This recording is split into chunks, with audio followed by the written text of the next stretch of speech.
You ever notice how the most dangerous ideas always sound brilliant right before everything goes wrong? The kind of survival hacks that float around forums, whispered like forbidden shortcuts during real disasters, until someone actually tries them and emergency crews end up shaking their heads, muttering, "Not again!" Listen closely, because today we're diving into the survival tricks that look heroic in movies, viral in internet threads but get outright banned, officially or unofficially, when the stakes turn deadly. And the wild part is, most of these hacks fall apart for the same reason. Physics does not care about your confidence. Take the classic move people try when everything goes dark, using improvised flame sources indoors.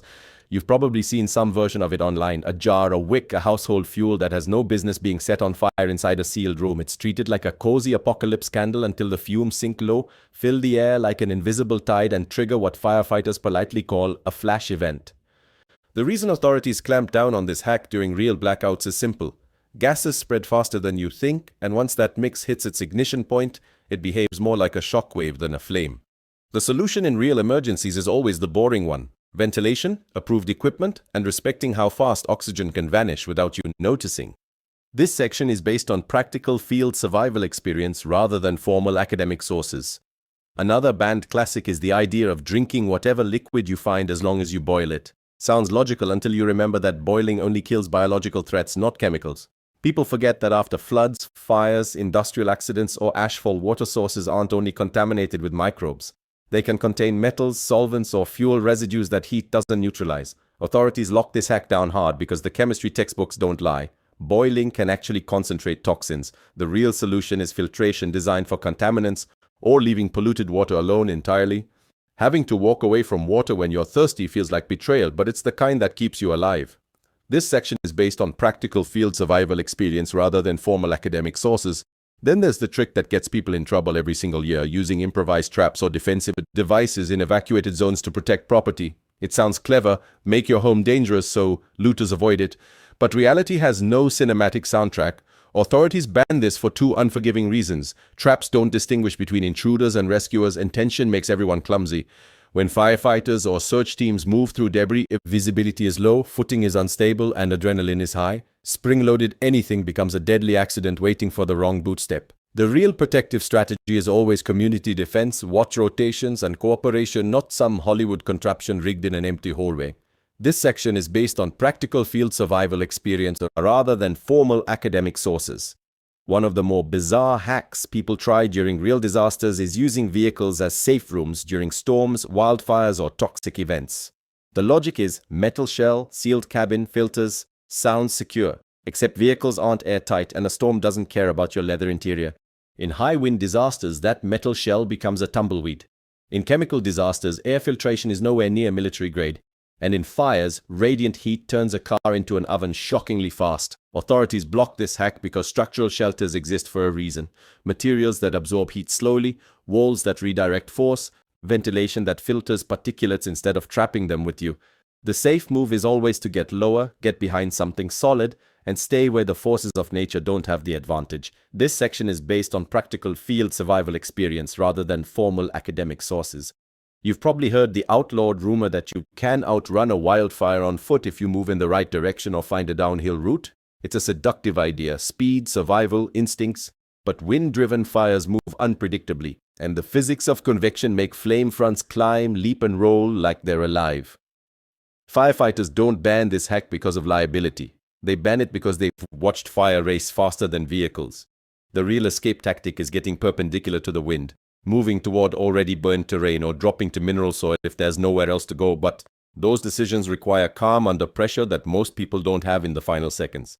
The best strategy happens long before the flames arrive. Evacuation when authorities say go. This section is based on practical field survival experience rather than formal academic sources. Another fan favorite hack is the use your phone battery to start a fire idea. In survival fiction, it's always presented like a clever twist, sparks, wires, triumphant music. In reality, lithium-ion batteries are tiny, unpredictable grenades when punctured or shorted. Emergency teams ban this instantly because damaged batteries can vent toxic gases, ignite spontaneously, or explode with shrapnel-like force. The safer survival truth is that anything involving electricity demands respect and distance, especially handheld power sources designed to fail safe, not to be weaponized into fire starters. Fire creation in emergencies should always rely on approved ignition sources or none at all.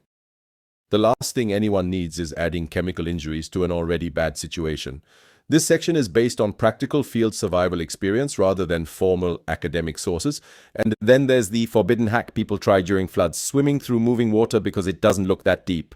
Every responder knows this one too well. Floodwaters hide debris, drain currents, unstable ground, and pressure that multiplies with every inch of depth. Just 2 feet of moving water can lift vehicles. The human body doesn't stand a chance. The hack gets banned because the physics of flowing water don't scale with intuition. Force increases exponentially with velocity, and the water steals heat faster than you can generate it. The real move is always to stay above, stay anchored, and let the water pass. Or better yet, avoid entering floodwater entirely. This section is based on practical field survival experience rather than formal academic sources. There's also the persistent myth that you can purify air indoors during a smoke event by using improvised fans or heating elements like airflow manipulation is some kind of magic trick. Authorities shut this idea down instantly.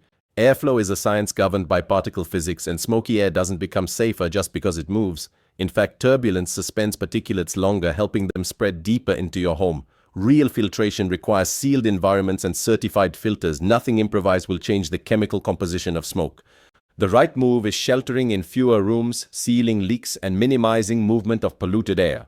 This section is based on practical field survival experience rather than formal academic sources. One more banned hack deserves attention: the idea that you can ration food by drastically cutting water intake to stretch calories. It's a desperate trick humans have tried in crises for centuries, and it backfires every time. Dehydration amplifies fatigue, slows metabolism, and actually increases the rate at which your body cannibalizes muscle. Authorities forbid this approach because the body's priority is always water. Without it, your ability to think clearly collapses long before your calorie stores run out. The real strategy is managing effort, managing temperature, and managing stress, not starving your own cells. This section is based on practical field survival experience rather than formal academic sources. And finally, there's the most paradoxical banned hack of them all: refusing to evacuate because staying home feels safer. People talk themselves into keeping familiar walls around them even when every warning system screams to move. It's not stupidity, it's psychology. Comfort sneaks into your reasoning, telling you that you can face what's coming on your terms. But responders ban this mindset because it shifts the danger from you to the people who will eventually try to rescue you.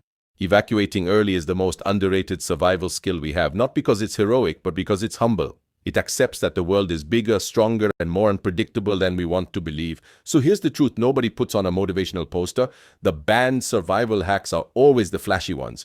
The ones that promise shortcuts, the ones that appeal to your inner action hero. But real survival, the kind that gets you and your people through a disaster, comes down to physics, biology, and decisions made long before adrenaline clouds your judgment. The smartest survivors aren't the ones who improvise the most. They're the ones who stay calm, stay boring, and stay alive.